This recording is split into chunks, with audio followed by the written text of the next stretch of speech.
Good afternoon, good morning, I guess, for some of you. Good evening, everyone. So a warm welcome to this webinar on building trust for a more inclusive Europe, dialogical approaches between people seeking refuge and the local host community. My name is Lucia Uribe, and the Executive Director of Arigatou International in Geneva, and I will be moderating this very important panel discussion today.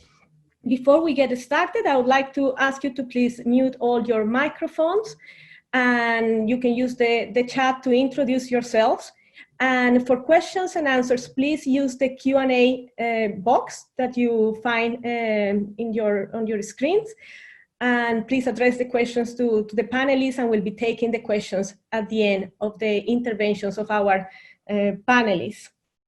This webinar is organized under the auspices of the International Dialogue Center, CAICIT, and hosted by the Program for the Social Inclusion of People Seeking Refuge in Europe and the Network for Dialogue, that aims to promote dialogue as a critical approach to refugee integration and inclusion. And I would like to draw your attention also that as part of the work of the Network for Dialogue, which Arigatou is also part of, the second European Policy Dialogue Forum on Refugees and Migrants will take place from the 2nd to the 4th of October in Bonn, Germany, where trust building will be one of the main tasks to be discussed, which is the topic that is bringing us together today. During the webinar, we will look into ways in which trust building can be enhanced to build more inclusive societies for people seeking refuge in Europe. We know that trust is a fundamental foundation of human relationships. It can reduce uncertainty and decrease vulnerabilities. It can support development and can help building more inclusive and just societies. Trust is a critical value in our life in community, particularly in our plural societies. We know that today populist tendencies throughout Europe has sparked fear in host societies, leading to distrust of refugees, as well as hate speech and discrimination. And we also know that many of these tendencies are being exacerbated today by the current COVID-19 situation. As we celebrate the World Refugee Day in a couple of days on the 20th of June, let us remind ourselves of how imperative it is today to work together to ensure that the 26 million refugees around the world have a place, have a voice, and feel part of and welcome in their host societies. And this webinar is a reminder of this. And so without further ado, I would like to introduce you to our panelists that will be helping us to reflect and share their experiences on these thematics. So we have the fortune to have three excellent speakers. So let me introduce them to you. They are Mrs. Geertrui Lanneau. Geertrui is a senior specialist on labor mobility and human development at the International Organization for Migration, IOM, based at the organization's regional office for the European Union, Norway, and Switzerland. She coordinates IOM programming and provides policy guidance on migrant integration, labor migration, and the linkages between migration and development. Welcome, Geertrui. It's a pleasure to have you with us. Our second panelist is Dr. Shannon Pfohman, and Shannon is the Policy and Advocacy Director at Caritas Europe, where she oversees the advocacy work of the European Network in the areas of social economy, social rights and policy, migration and asylum, development policy, and humanitarian aid. Thank you, Shannon, for being with us, and welcome. And our third speaker is Dr. Tomas Huddleston. And Tomas is the Migration Policy Group's Research Director.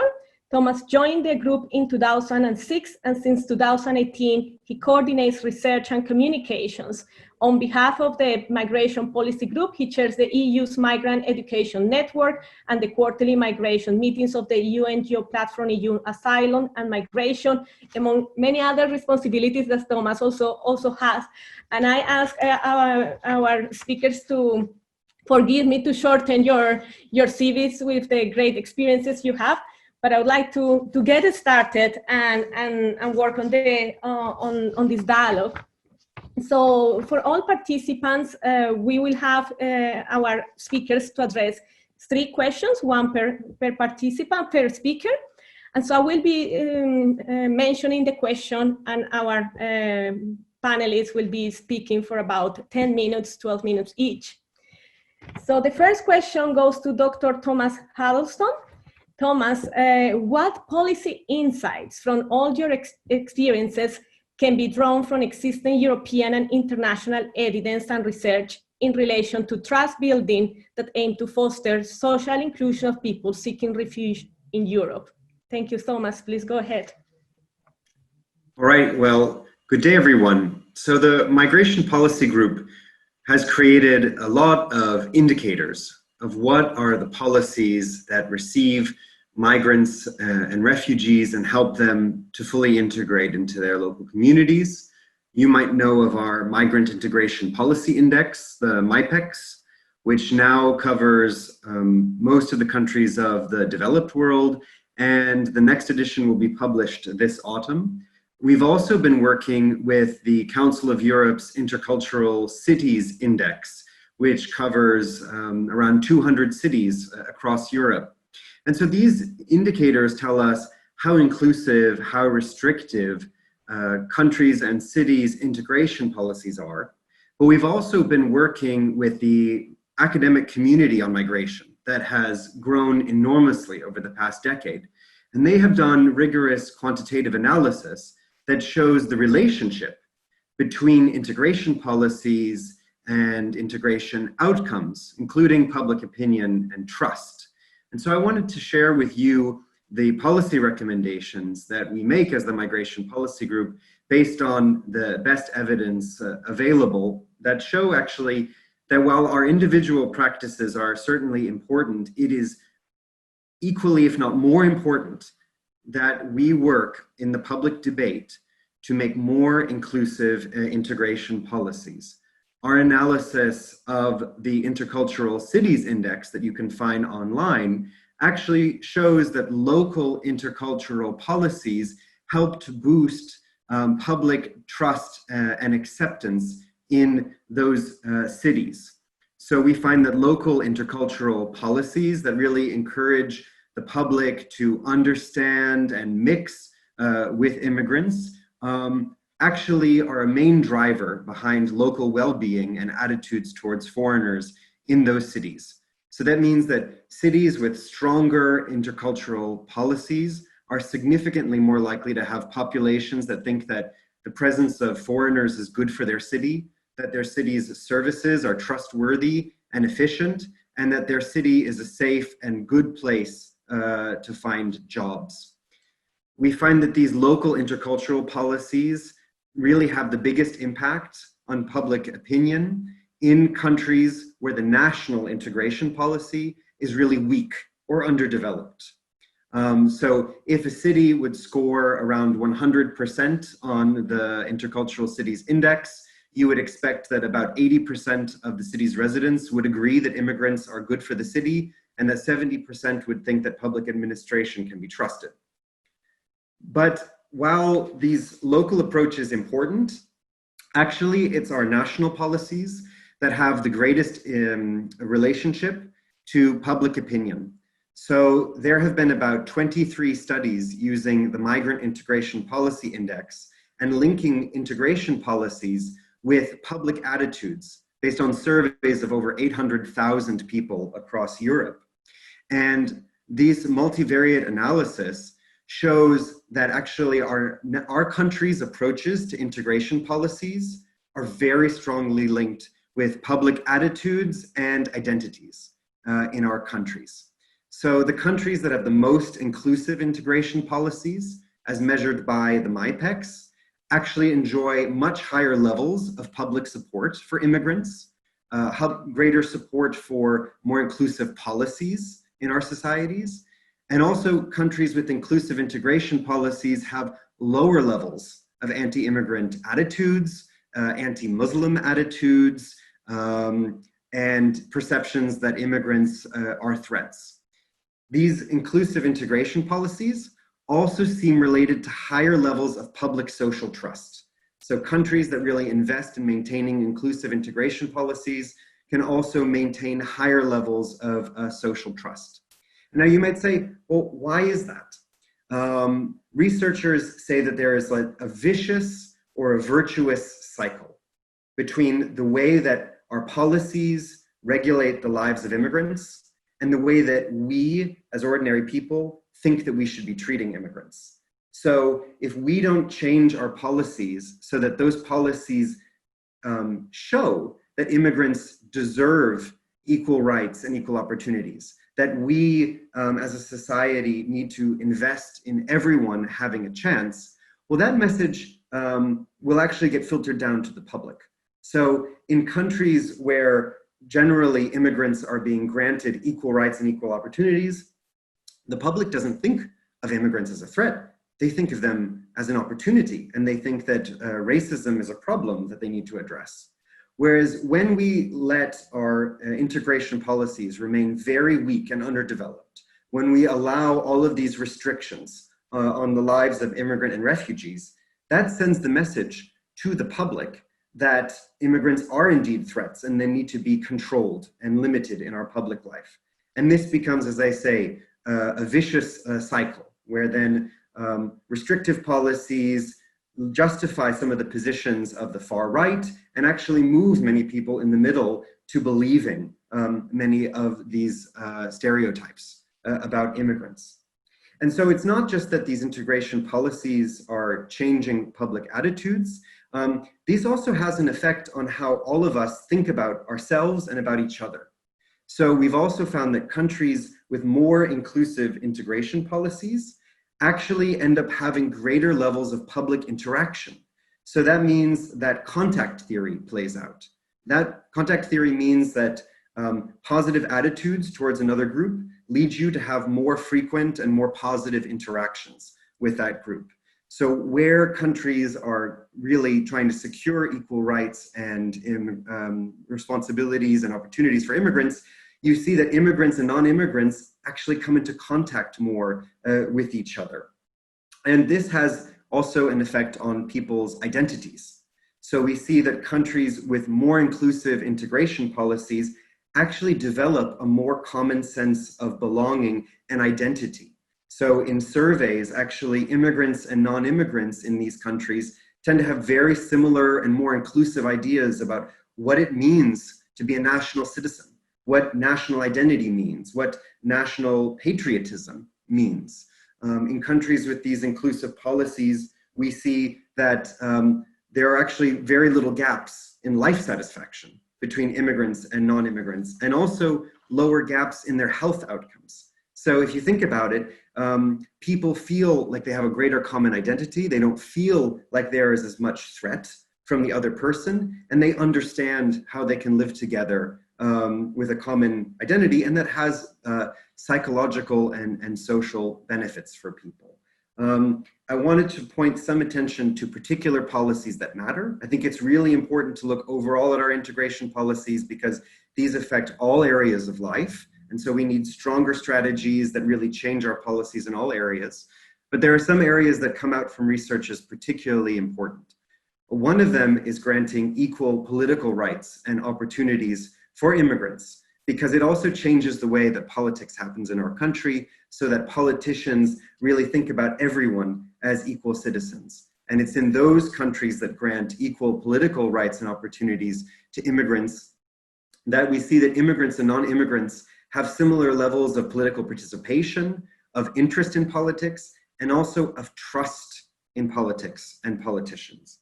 And another key area I'd like to identify are strengthening our anti-discrimination laws and equality policies.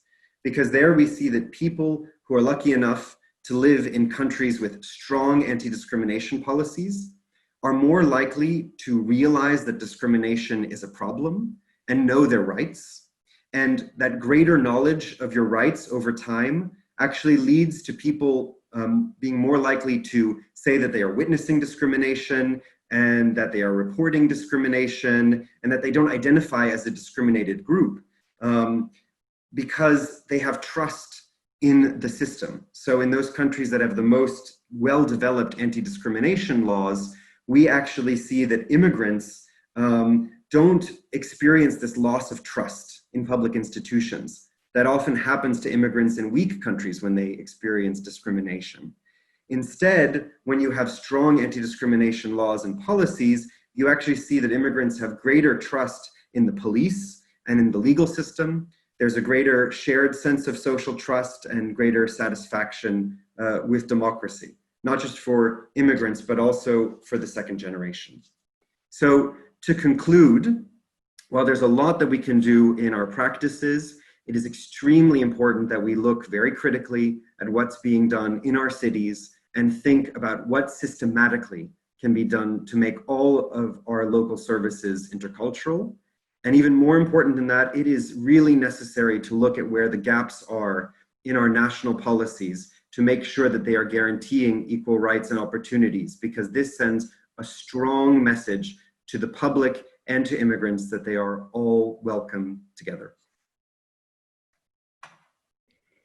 Thank you so much, Thomas. This is fascinating. I think that these linkages that you make, sometimes we think that policies influence public opinion, but I really like how you emphasize that it's not just the public opinion, but it's attitudes, the sense of belonging, the sense of national identity. I think this is critical. You highlighted very concrete recommendations. You talk about the importance of the local policies and the importance of the integration policies, and the importance of guaranteeing equal political rights and strengthening their anti-discrimination policies. I guess for our dialogue later, Tomas, it would be good to know how these findings and this research have been also disseminated in other countries where there are weak policies, or what efforts are there, or maybe what efforts can our participants or even CAICET can do to disseminate these very interesting and important findings. So thank you so much, Thomas. I would like then to invite our second panelist, and that's Geertrui Lanneau. Geertrui, the question for you following this presentation is, what formal and or informal approaches of organizations working with people seeking refuge and local host communities in Europe help to build trust between both sides? Please go ahead, Geertrui. Thank you very much, and it's a very interesting question indeed. So I would like to take, the opportunity today to explain a bit more on how we see as IOM, possible approaches to work on building trust between migrants, newcomers in general, and local host communities. Perhaps before we go into, the concrete ideas for possible approaches, I would also like to share how we, as IOM, also look at integration and social cohesion more general, because for us it's important to define what we understand under these concepts before we can actually talk about possible approaches to reach that. So first of all, when we look at integration, we can define that as a two-way process. So it requires efforts and preparedness not only on the part of the migrants to adapt to the host society, but also a corresponding readiness on the part of communities and public institutions to receive and welcome migrants. And for this process to take place, of course, trust on the part of both parties is really essential. We also like to talk more broadly about social cohesion, which in our view, relates more to the absence of divisions within society and the ability of communities and local governments also to manage such divisions if they would exist. So cohesive societies, in our view, create a sense of belonging, promotes trust, it fights exclusion and marginalizations, and it offers also members of society, regardless of their background, the opportunity for upward mobility. So I think this also corresponds closely to what Tomas described. Now it's interesting also if we look at more global policy frameworks, such as the Global Compact on Migration, that there is actually no reference to integration as such. However, there is a lot of reference to inclusion and social cohesion. So this is again why I bring up, the question of the concepts and the definitions, because also in different countries, this is sometimes understood differently, which is why the Global Compact took the approach to look at it from, a broader social inclusion and social cohesion perspective. So the Global Compact has a specific objective, Objective 16, that seeks to empower migrants and societies to realize full inclusion and social cohesion. The question is, of course, how are we going to get there? And I think this leads us indeed to some of, the concrete approaches. Now, I might, at this point, share a bit more about how we see that, what are some of the approaches we use in IOM's projects. And basically, it also goes back to the concept that I just explained, that we see integration as a two-way process. So in whatever we do, you also have to work at the one hand in fostering these welcoming societies, and at the other hand on empowering migrants to navigate that society. So to give some illustrations of our work on that, first of all, we believe it's very important to start this as soon as possible in the process, even pre-departure if possible. So for example, under resettlement programs, but also under certain labor migration schemes, we actually have the opportunity to prepare both the migrants or the refugees as well as the receiving communities for that. So that translates, for example, in pre-departure orientation for migrants and refugees, where it's important to actually address, their expectations, perhaps also to a certain extent manage their expectations, prepare them for what's going to come. And that's not just, providing information, it's also working on skills and attitudes and starting, to build that trust.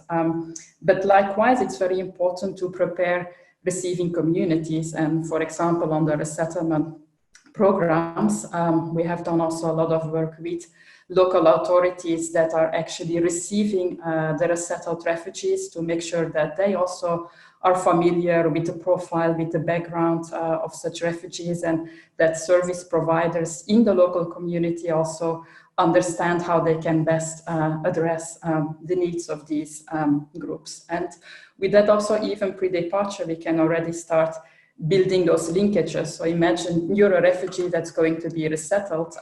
It is great that already before you actually leave, you can, through a Skype call or whatever, be in touch with, whoever on the other side is actually going to receive you, whether it is, the reception centers or the mentors that are already waiting for you. It is excellent that you can start building this interaction as early as possible in the process. Of course, it also translates in creating this trust through, for example, social-cultural exchanges, peer support schemes, mentorship schemes. There are a lot of excellent examples there that are implemented by NGOs, by local cities. And again, the earlier on, we can facilitate this process, the better we can have perspectives for, integration and social cohesion. I think Tomas also explained that theory. So the more you create these opportunities for interaction, also, the better you will see, the results. Now, finally, it's indeed also important to build on, the welcoming communities, the trust of the host communities vis-a-vis the migrants. And this relates, in our view, very closely also to shaping the migration narrative. Unfortunately, people are often confronted with rather negative stories about migration, about migrants in the news, while actually migrants do have a lot to contribute, and diversity contributes, to the Europe that we have today.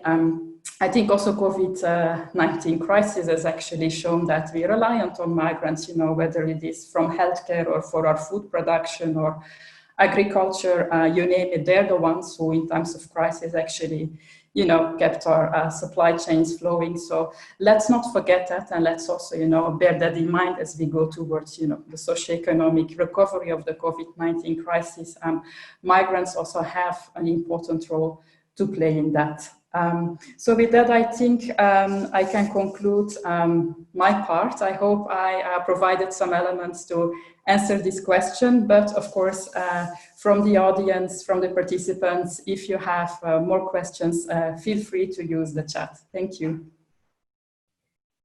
Thank you so much, Geertrui. This is very important. I think the elements that you have mentioned very concretely, particularly speaking about the process of integration as a reminder that is this two-way process, and the reminder that it's important to start very early from the beginning and creating these possibilities and programs from the already migration schemes, the resettlement programs, the social cultural exchanges, the mentorship schemes.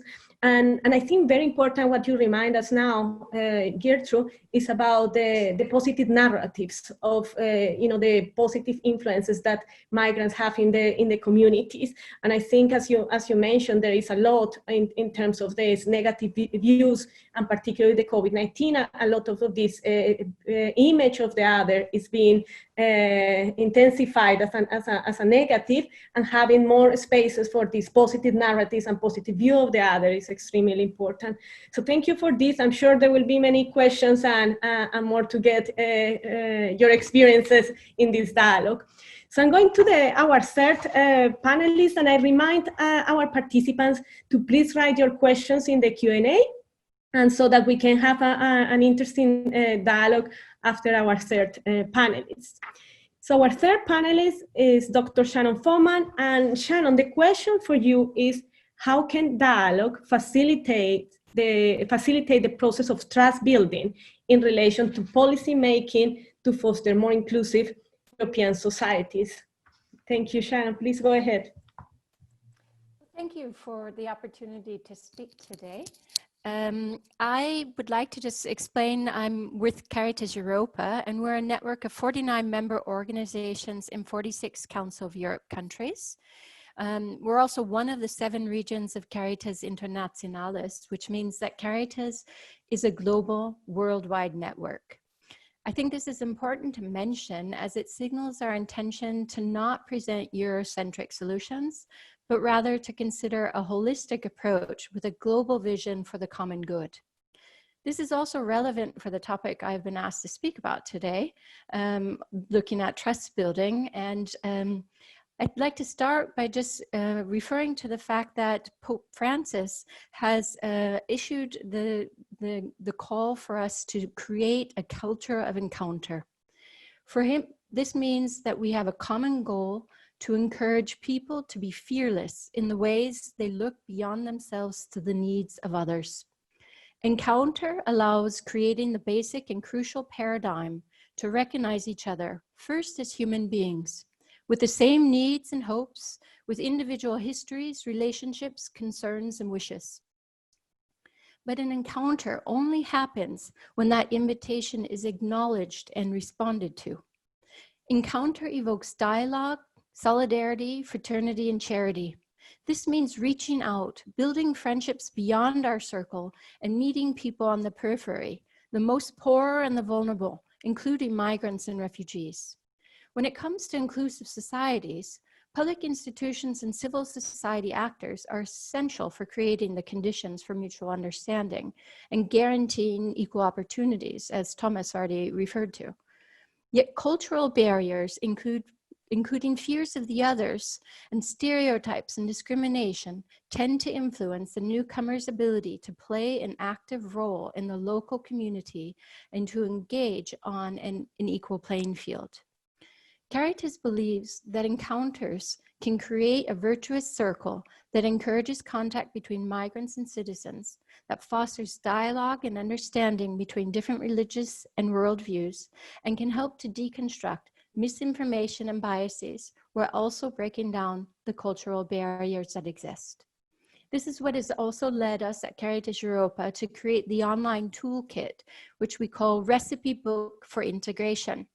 In this toolkit, we address the cultural barriers that commonly emerged among the migrants receiving services by Caritas member organizations throughout Europe.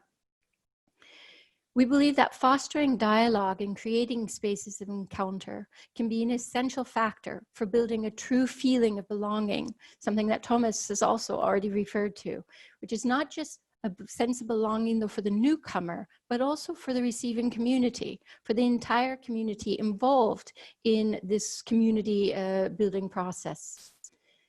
From our perspective, the expected outcome of creating communities of encounter and opportunities to dialogue is that it recognizes the value of fostering the common good. In our online toolkit, we present different inspirational experiences from the local level, which show initiatives for intercultural encounters, even with limited resources. So there can be no excuse that it's too expensive. And it can help create a trusting relationship within a community. I'm going to present a few examples that we think build synergies between the local citizens, the stakeholders, the employees and employers, the service providers, migrants, and others involved in integration. It was talked about the two-way integration process. We often perceive it as a multi-dimensional process because it involves so many different stakeholders. And it also it highlights the importance of the dialogue that must take place in order to ensure this full participation and the empowerment of migrants in the receiving communities. So one of the first recipes that I'm interested in presenting is the cooking atelier. And this was set up in France, which takes place once a week and promotes the socialization between migrants and residents through convivial moments of cooking together and exchanging recipes. What better way is through the food, right? This atelier emphasizes the important role that intercultural exchange plays for overcoming barriers to migrant inclusion in receiving communities. We think that we remove the fear factor of the known by getting to know the migrants on a personal basis. And we work with communities to change the thinking and to contribute to the positive, constructive narrative about migrants, recognizing their many contributions. According to one of the participants from Algeria who participated, he said the atelier allows us to acclimatize to the European way of life, to speak French, and to move forward with confidence in our lives.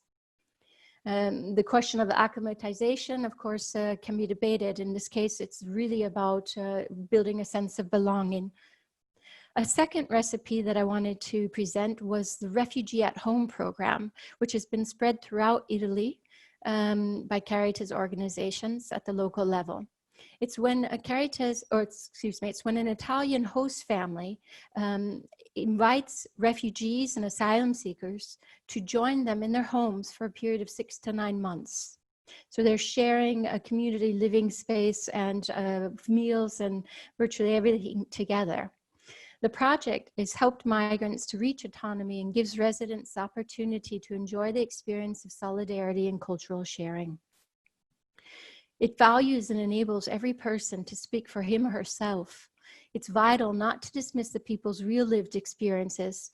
So it's important to create these environments whereby all are enabled and encouraged to participate and to share their contributions, both socially, culturally, economically, politically, etc., within the family and beyond. One other recipe is the Refugee Come Dine With Me. This is set up by Caritas Salford together with Revive UK and local parishioners who organized the pilot project called Refugee Come Dine With Me, where they first inspired the local people in the community parishes to volunteer to invite refugee families for a meal in their home. And the aim was to make the refugees feel welcome and through dialogue to learn more about the lives of the others in their community. Uniting families together through the sharing of a common meal has aided in mutual understanding.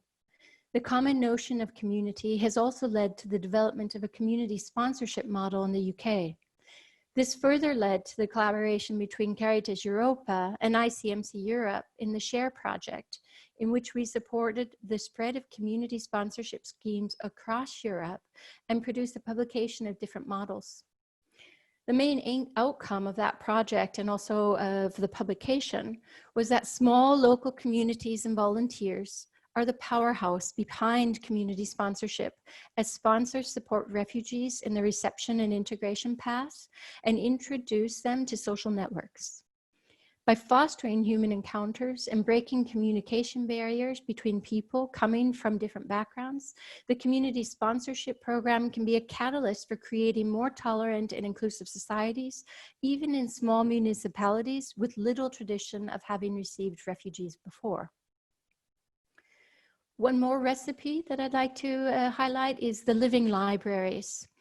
This aims at creating spaces of encounter between the community and anyone suffering from any kind of prejudice. In this case, it's when a refugee acts as a living book. So it's a setup between two people with a refugee as the living book, and the person who borrows the book is someone from the local community.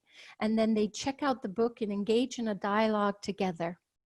This is a special low threshold event set up to cope with the stereotypes and prejudices by fostering dialogue and building trust, but allowing a space to ask questions that most people are often afraid to ask.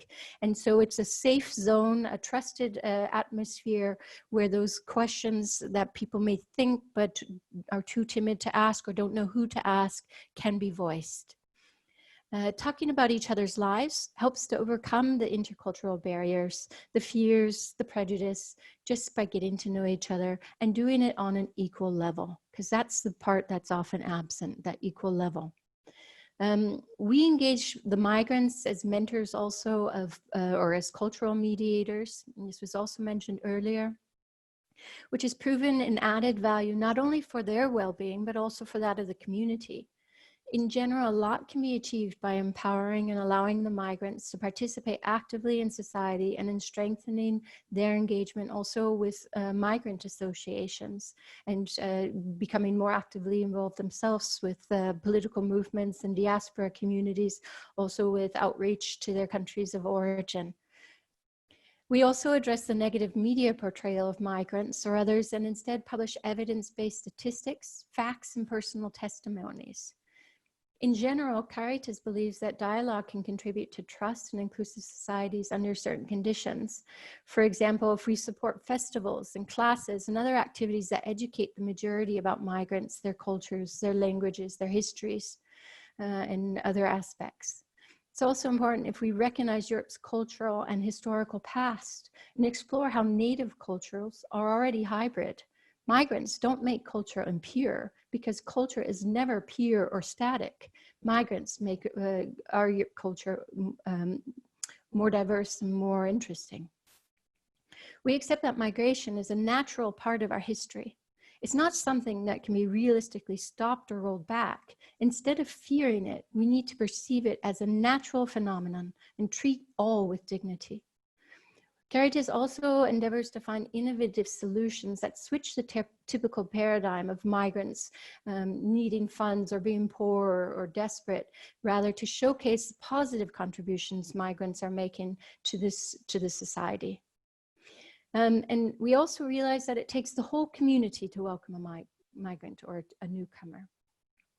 And one of the things that we've been active on is a 3-year advocacy and campaigning project called MIND. It stands for Migration, Interconnectedness and Development. It's funded by DG DEFCO of the European Commission, and we're carrying out this project with 11 other European Caritas organizations. And the aim is actually to raise public awareness on the relation between universal sustainable development and migration and the EU's contribution to development cooperation. So we think that by raising more awareness of the interconnectedness between development and migration, that societies in Europe and elsewhere would change their understanding about the drivers of forced migration and why people are moving, and invest in and recognize migrants and refugees as development actors. Starting on the 20th of June, the International Day of Refugees, we're also going to be launching our third social media campaign called What is Home? And this year, the focus is on showing the gap. where we aim to raise awareness on the ways in which migrants and refugees have a positive impact and are already contributing to countries of destination as well as countries of origin.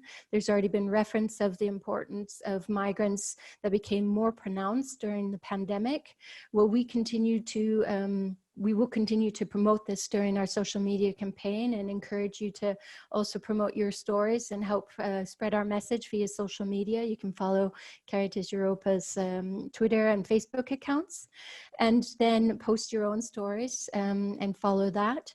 And one last point I thought would be important to mention is how we also use dialogue and encounter in our lobbying dialogues, because it's clear in the current dynamics, the current political situation, it's not always easy to create these environments of welcome and reception of newcomers when there's also restrictive migration policies and fears of others, and now financial concerns as well with the pandemic. And so it's not a given that we're going to be aligned perfectly with the policymakers with whom we're speaking. But even here, we have to apply the methodology of creating that space of encounter and really trying to listen to the policymakers, to hear their concerns and their fears, and try to come up with solutions jointly together with others in partnership. Because otherwise we will have a divide that won't bring us any further. So some of these examples that I raised today aim towards that, to be solution oriented and to continue to be hopeful for changes in the future, because it is so clear to us at Caritas that migrants are already contributing greatly to our societies. And it's just a question of how do we change people's minds and attitudes to recognize that that's already happening and has been for a long time. Thank you. Thank you so much, Shannon, for these very practical examples. I think that's great that you provide these very simple ways to, engage with refugees, to create dialogue with refugees, starting with the day-to-day activities, food, coming home, listening to their stories. And I think at times we think it's hard to welcome the other, when in fact it's simple activities in life that help creating this. And of course the leadership, I think, of Pope Francis with this culture of encounter. And I think also giving another meaning to what encounter is, as a solidarity, as this meaningful reaching out to the other and being with the other, I think is very important. But I also want to highlight the importance of connection. And I think when refugees arrive to a new place, there is this sense of being disconnected from the roots, from who they are. And I think by creating these bridges and this dialogue, and you mentioned several times the word connect, and connections, and I think this interconnectedness that is so important for the lives, for our own lives and life in community. I think this very clear example show how to make it happen. So thank you, Shannon, for this. And now I'm going to open it for the questions from our participants. I see we have a few questions, and so I'm going to start with a question that was asked to Tomas. And Tomas, you started to reply already to the question, but you promised here in your answer that you can explain a little bit further. And the question is, could you give some specific examples of good practices regarding inclusive policies? So if you can speak a little bit about this, Tomas. And then there is another question specifically for Shannon. Shannon, if you can prepare. So from Johannes, what difference does it make to work as a faith-based actor with refugees? And then a question to everyone. So Geertrui, if you can also think of this. We have the World Refugee Day coming up. What does this mean? Day mean to you? And can that day contribute to trust building? And if so, how? And then just before, I would like to add another question for your thinking. Is about COVID-19, and I think some of our participants mentioned on the challenges we have now with COVID-19. And we have seen with the special rapporteur on racism and xenophobia from the beginning of the pandemic, how Islamophobia, anti-Semitism has been increasing, hate speech online has been also growing. And so how do we see the role of trust building in this? What can be done in this very uncertain situation where we are all? And fortunately here in Europe, the situation is getting a little bit better, but of course the divisions become stronger sometimes. So how do you see the role of trust building, of policies, of research and programs in this very uncertain scenario? So with these questions, I open to the panelists for you to feel free to answer the different questions and the ones specific for you. So I'm going to start with Tomas. Please, Tomas, go ahead. Sure.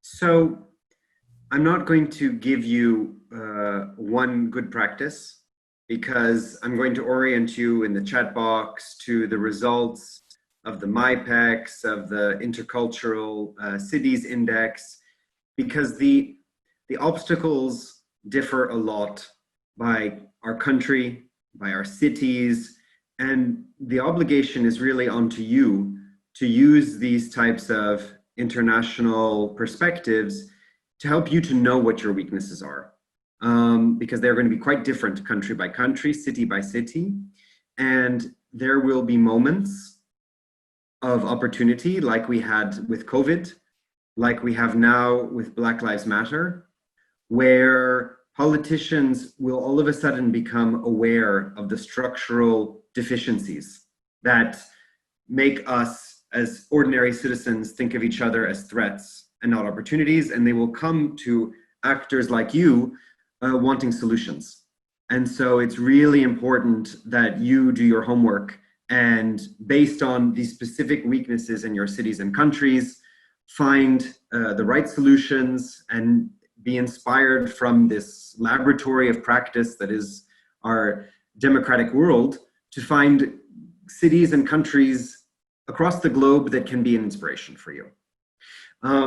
And about your question, Maria, on disseminating these results, if anyone wants to partner with us this autumn in presenting the MyPEX results in their country with our national researchers in your national language, we think this is really important right now, because there are going to be a lot of choices made by policymakers in the recovery, and many are not going to think about the disproportionate impacts that COVID has had on migrants and discriminated groups. And so it's going to be a key moment to inform the choices being made by integration policymakers in your governments at the local level. And if you have contact with them, now is the time to start these conversations, because choices are being made even if we're not having conferences and public events. It's not as easy to reach people, but it's really on us, those of us who have these connections, to make sure, as I said, that we get clear what the obstacles are in our own contexts and what the solution should be. Thank you so much, Thomas, for this reminder also of our own responsibility as well. And so, Geertrui, if you can go ahead, there are these more general questions that I think you that address all the panelists on the World Refugee Day, what it means for us, how it can contribute to trust building. And so please go ahead, Geertrui. Yes, thank you very much.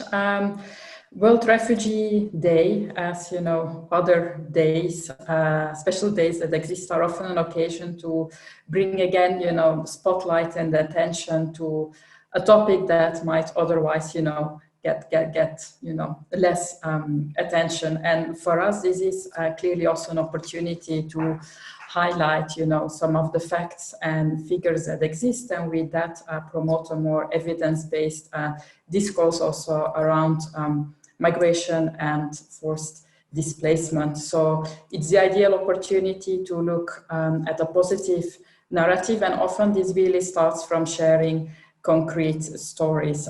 It's of course good to share facts, definitely, but when it comes to, public communication with the general audience, we do feel that it's often, the human stories that really, bring a difference and make people also look at certain phenomena in a different way. So it's a bit, finding the balance between maybe, a long research report with many data versus, communicating also, in a very, different way, personal stories of migrants, of refugees, to bring a different image. So for us, World Refugee Day, as other days, are really an occasion to do that. We had the International Day on remittances. I don't know if any of you noticed, but this then again, is a way also to put a spotlight on, for example, the fact that migrants, contribute a lot to the development of their countries of origin, that remittances are even more important in terms of volumes than official development aid. But also that, for example, due to COVID-19, many migrants faced a lot of difficulties actually to send their remittances back home. So which brings us to other questions also of, reducing, for example, remittance cost. It's a specific target under the Sustainable Development Goals. There's still a lot to be done there. So again, these days are always an occasion to put, a certain topic back into the spotlight that otherwise, might receive less attention. I think there was also a question you raised on the COVID-19 and what that implies, also, for migrants, for refugees. I think, we are moving, at least in Europe, beyond, the initial emergency response towards, longer questions of, socioeconomic recovery. And it will be essential to see how we consider also migrants and migration in these recovery plans. It's also clear, and we've already seen that, in the first, phase, that migrants are often, adversely affected by the pandemic, but also its effects. So for migrants who are the first ones, to lose their jobs. It's also the migrants who unfortunately live sometimes in more, crowded housing, and, the confinement hits them harder than when you have, a big house with a garden. But I'm also thinking, education, for example. We are meant to do homeschooling, for several months. I can imagine, that perhaps, for newcomers, this is a lot more challenging, of course. So there are many elements that I think will have an impact also in the longer term, and that we have to closely look at to ensure that in the whole, recovery plan, we don't forget the migrants. Thank you so much. Geertrui, I think that's very important on these international days, how they help us to get attention to maybe issues that we don't think about it. So thank you so much for this. And Shannon, there was a very specific question for you. What difference does it make to work as a faith-based actor with refugees? And if you also want to give your views on the other general questions, so please feel free, Shannon, go ahead. Sure, thanks so much.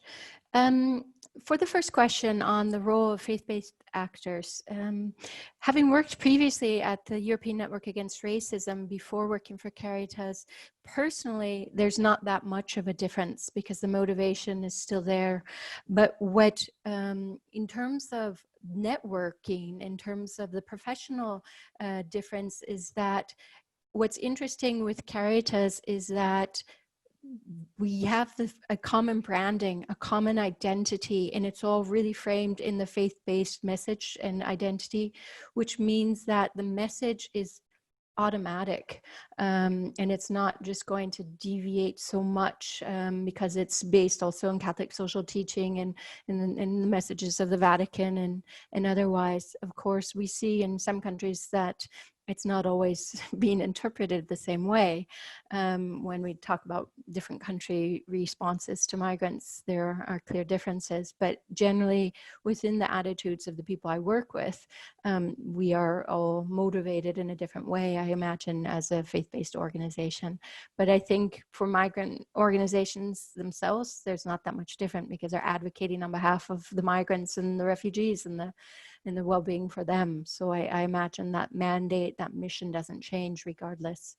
In response to COVID, I have seen numerous problems affecting migrants and refugees, starting in some countries stopping asylum application processes, using the excuse that administrations need to be shut down and don't have the process to be able to respond to the new applications. There have been the outbreaks of coronavirus in refugee camps, also in detention centers, in accommodation centers.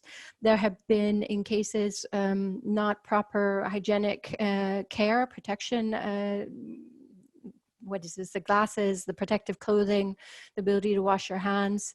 There has been a fortunate solution in some countries to place people in need in hotels because the tourist industry has stopped.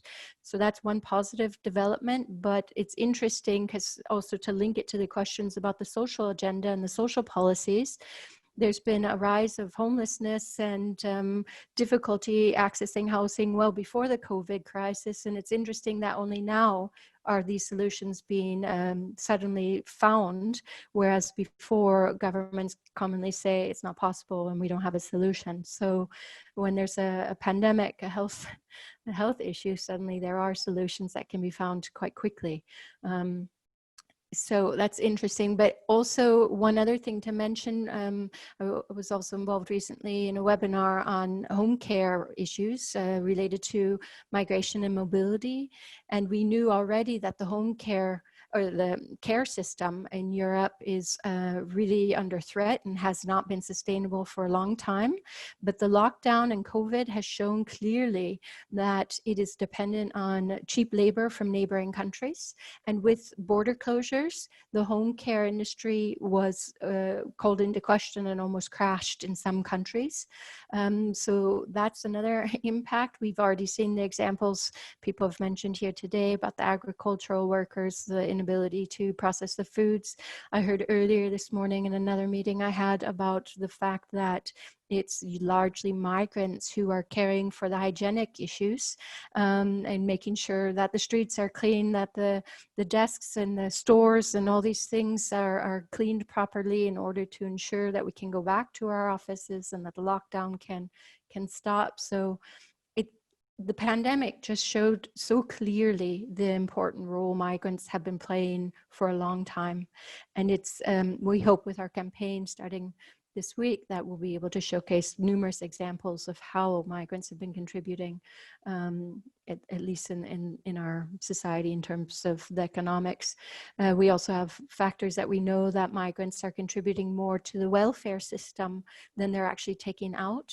That was based on a Common Home publication that we produced in the last year, also in the realm of our migrant interconnectedness and development project, with a lot of statistics from the 11 partner countries.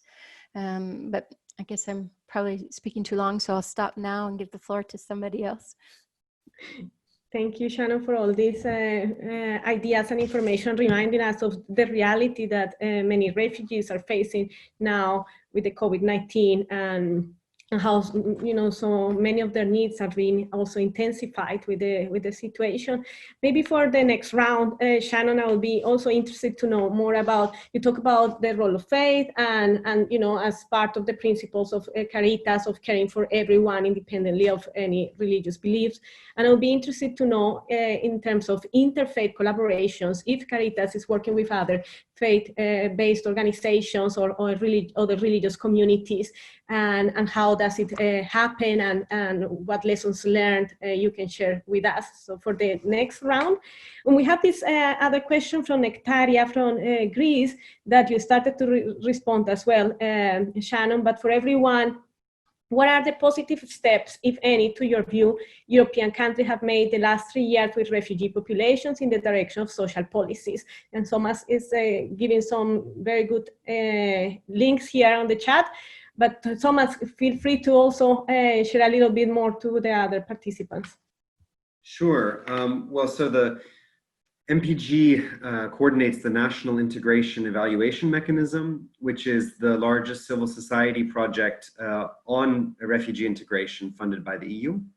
And we've been looking at these policies across 14 EU countries, including Greece.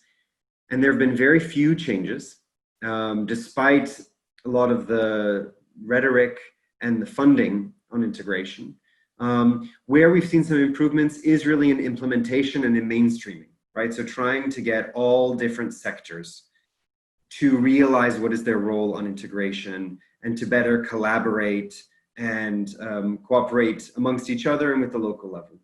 So we've had this improved networking, but we've not seen many fundamental improvements. And again, we often don't realize some of our structural weaknesses.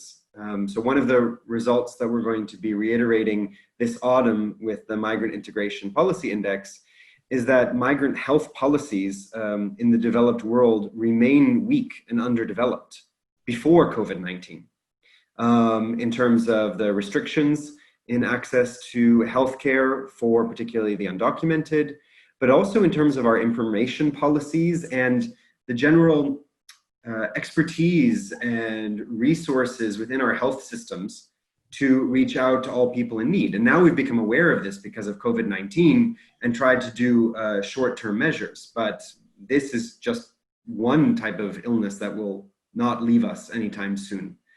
So actually now is the moment to look at how a system like the health system can actually turn strategy documents into actual services that fill key gaps. So again, even though we see some small changes, and we shall be very proud about that work, and communicating, as also Geertrui was saying, communicating around these changes and the impacts that they have on people and on leaders in migrant and refugee communities will help to boost public attitudes. But it's not enough. We still have a lot of work ahead of us to make sure our systems are more stronger and inclusive to resist challenges like COVID and the financial impacts ahead. Thank you, Tomas. Yeah, exactly. And I'm very glad you mentioned on strengthening the health policies. As we have seen around the world with COVID-19, it's actually migrant communities that are mostly affected. So I think that's a good reminder on how this is a good opportunity to get attention to improvement of health policies to refugees. As you said, it has not been good, and we don't have a good record on strong policies in this matter. Geertrui, please go ahead regarding this particular question. Yes, thank you very much. And I think it's a very interesting question, whether, actually policies have improved over the last 3 years. In my view, one of the main challenges here is that precisely, there is not enough done in terms of monitoring and evaluating such policies. It's also a key constraint that we often hear, from local authorities, is that they actually lack these monitoring and evaluation mechanisms to understand how good are the policies, what are the gaps, what is it that should change. So I think the first step here is really to work on a stronger monitoring and evaluation of the policies, including at the local level, for us to be able to also better, see, have the policies changed or should they change and to which direction? Because again, often, policies are not enough informed by this actual evidence, because there is not enough, invested in monitoring and evaluating existing policies to then inform future policy making. So I think that would be a key point to consider here. Thank you, Geertrui. Thank you so much. I think monitoring and evaluation is critical, as you mentioned. I'll be also interested to know, in terms of investment, what effort have been made also in increasing budget allocation for integration and inclusion, and what are your views on that? So maybe in the third round, if we have time, if you can give us some insights into that. Shannon, any other comments to that question? You started to respond before, but if you have any other comments, and my question on the Interfaith Collaboration. Yeah, so on the Interfaith Collaboration, Caritas has partnered to some extent on interreligious dialogue, but often we see it more as the task of the bishops' conferences and commissae and other actors at a higher level, because our job is more at the level of being a service to the poor, being service providers and advocates. So it's not quite at that level. However, we're in the process of revising our strategic framework, and that question is coming up. We definitely see a need, and we have a lot of members who have religious leaders in their organizations who could take on that role. And it's just a question of how to add that to the many other tasks that we do. But we do perceive it as one of the most important issues, actually, is to ensure these types of dialogue and create these spaces of encounter, as we've said. So even in the policy making that we have, in terms of listening and trying to be solution oriented, that's true across the religions, across and not only that, but as we've already noticed, and that was one of the motivations for us to work on the online toolkit, because we noticed the cultural barriers in Europe were often linked to religious differences and the fear of the other. And so we thought it was so vital to focus on the attitudes and addressing these fears. And that's one of the motivations that led us to that publication as well. Because we know that there are some groups that are less valued in Europe, unfortunately, than others, which we would want to argue against and fight against. The other question has escaped my memory. Could you repeat it, please?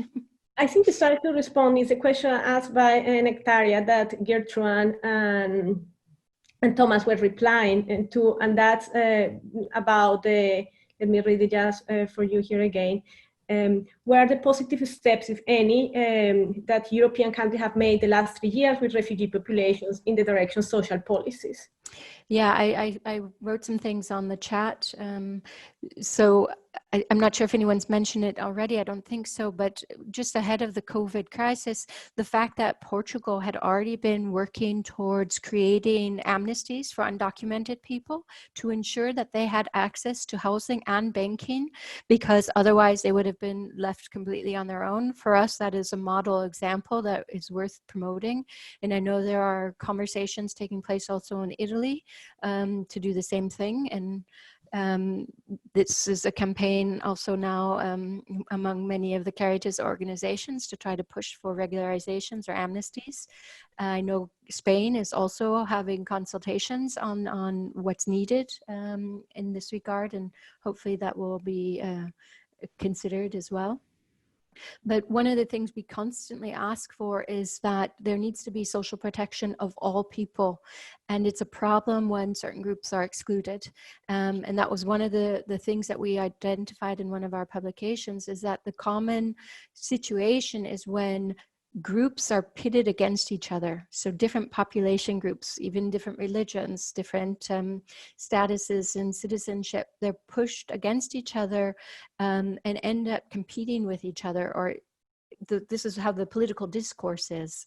And it's used by far-right and extremist active policymakers to try to create more divisions in society, and ends up causing more hate and less understanding. So our solution to that is to ensure social protection for everyone, because we think that as people's basic needs are met, there's less likely to be this competition against other people.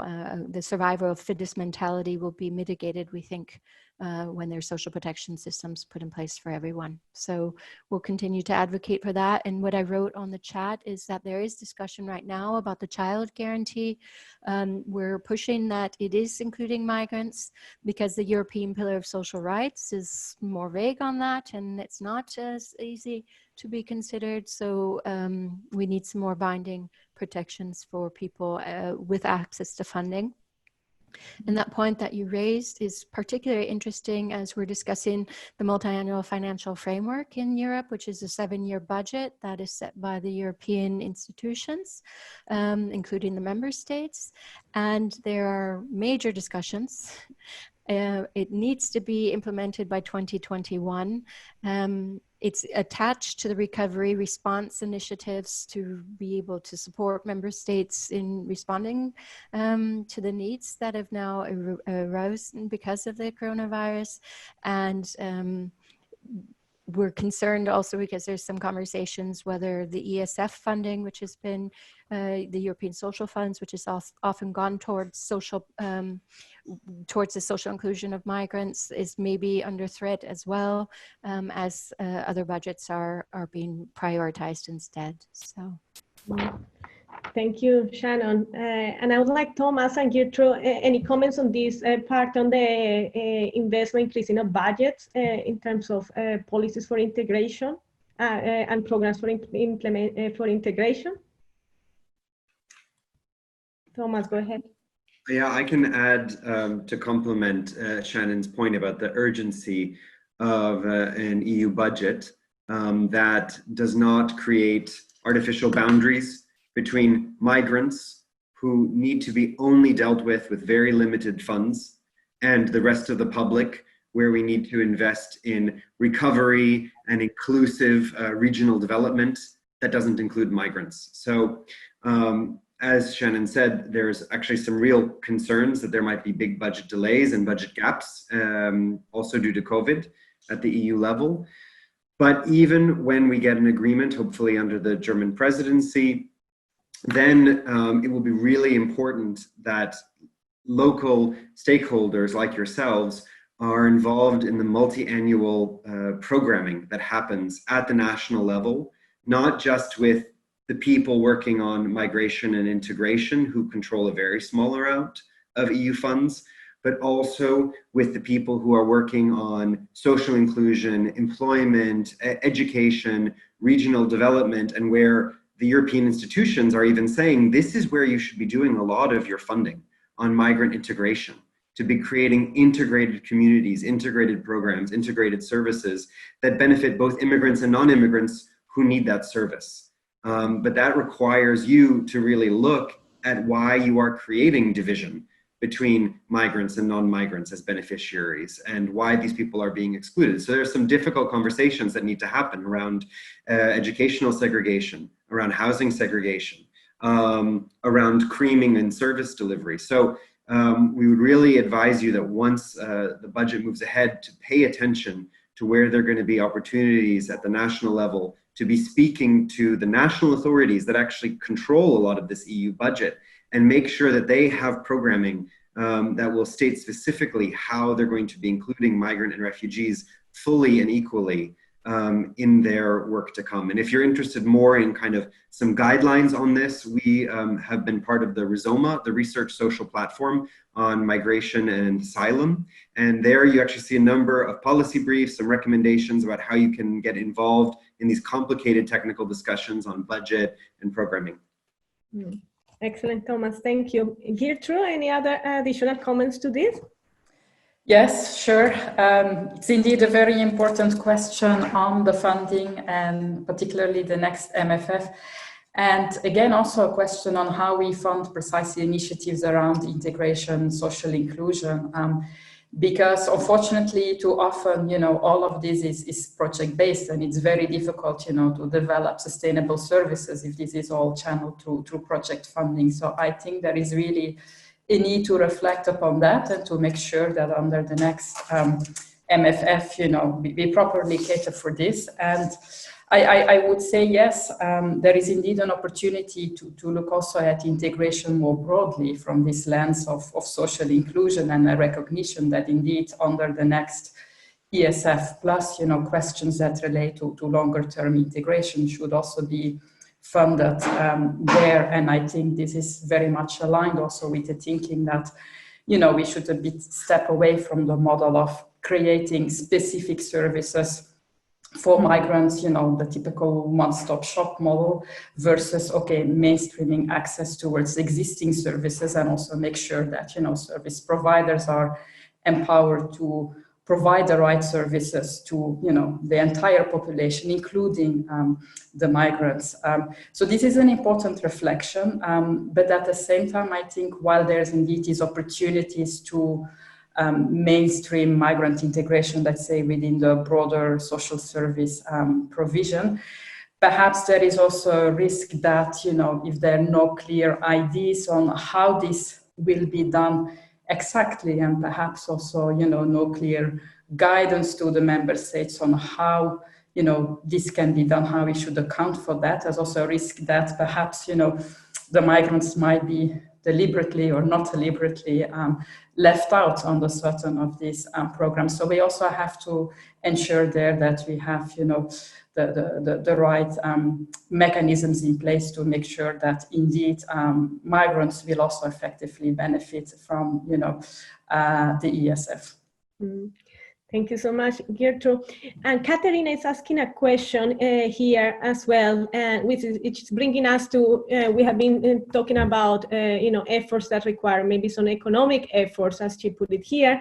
And then she wants to know, I would like to ask your opinion about the non-economical efforts of such cooperation between locals and migrants. And she's referring to education. So what type of education could help? And maybe you can share maybe education policies or in the programming, in the examples, or Shannon, the examples maybe from Caritas on education. So very, very broad also, looking at from your area of expertise, Geertrui, Tomas, and Shannon. Shannon, you want to start?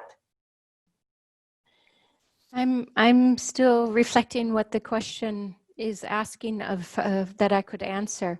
Non-economic efforts, so what are we doing to help with education in general, correct? So one thing I think that's been said before is that when it comes to coming up with integration policies and any solutions about the inclusion of migrants, one of the biggest failures that has happened over the years is that mainstream society is coming up with solutions without involving the migrants themselves in the process. So we're not coming up with the right solutions necessarily. And it's important that migrant communities are involved. So when it comes to education, that's the first lesson. And they need to be included in the solutions that are proposed. When they're included, then the reality that their needs are going to be met more consistently, because there's examples of coming up with solutions in some countries, but it's not really the need that is requested. So in that regard, a lot can be done. In terms of education on the ground, I'm trying to rack my brain to think to what extent our local Caritas organizations are involved. I think mainly it's through activities through the parish level. So we produce a lot of toolkits and methodology to engage people at the local level, to be volunteers, to engage in community sponsorship, to create these spaces of encounter. And so the education is more about educating, but we actually call it more accompaniment. How do we accompany the hosting society, the local communities, to know more about migration and migrants' needs and interests, so that there is a common community. So we no longer talk about migrants or refugees versus the local community. We just talk about our local community. We just talk about our neighbors. So from my perspective, those are some of the first objectives that we would try to endeavor towards education. I know one of the structural problems that still exists is that many countries have diversified education systems that tend to lead people into either a university career or a technical career. And this already results with negative outcomes for the different groups, because it's often based on what parents have done before rather than on the actual skill set of the individual. So changing these educational systems that inspire a division at such an early age would be one recommendation that I'd have for the educational system.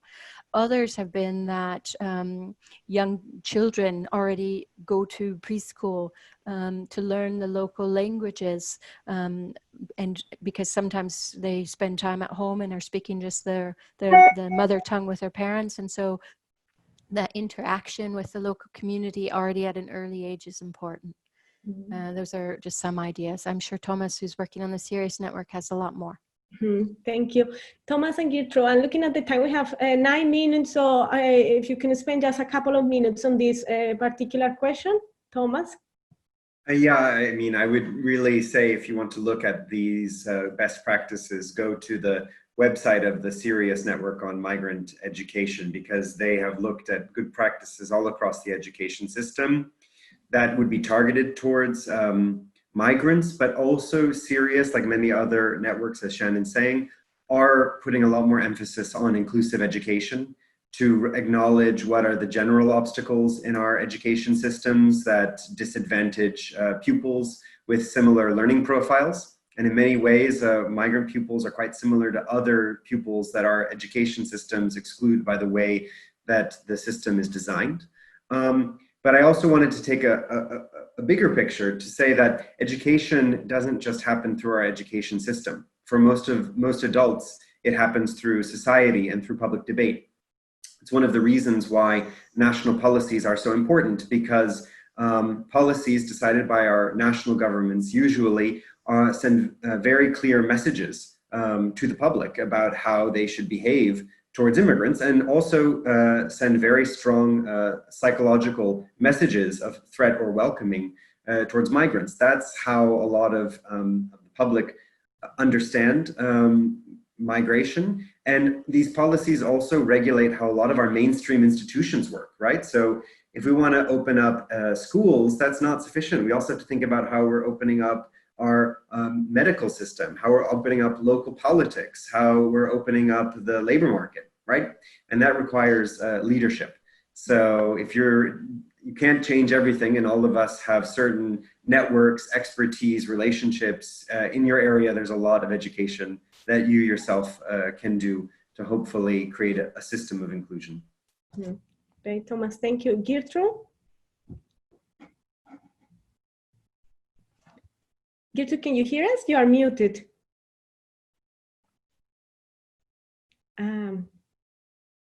Geertrui was taking off her camera because her connection was unstable, so maybe we lost Geertrui now.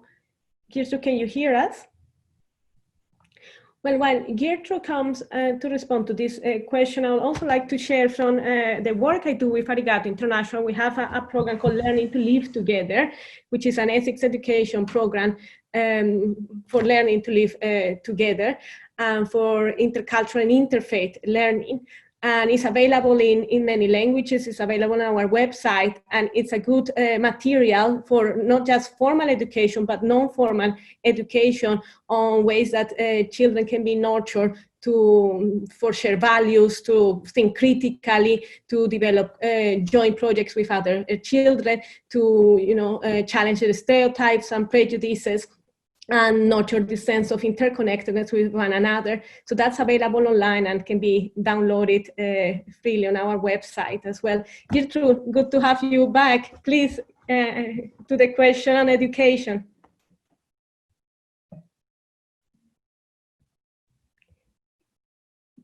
Geertrui, you are muted. If you can unmute yourself. Yes, sorry, there is an issue with my computer. I can actually no longer mute or unmute myself. So you can hear me now, right? Yes, yes. Okay, great, thank you.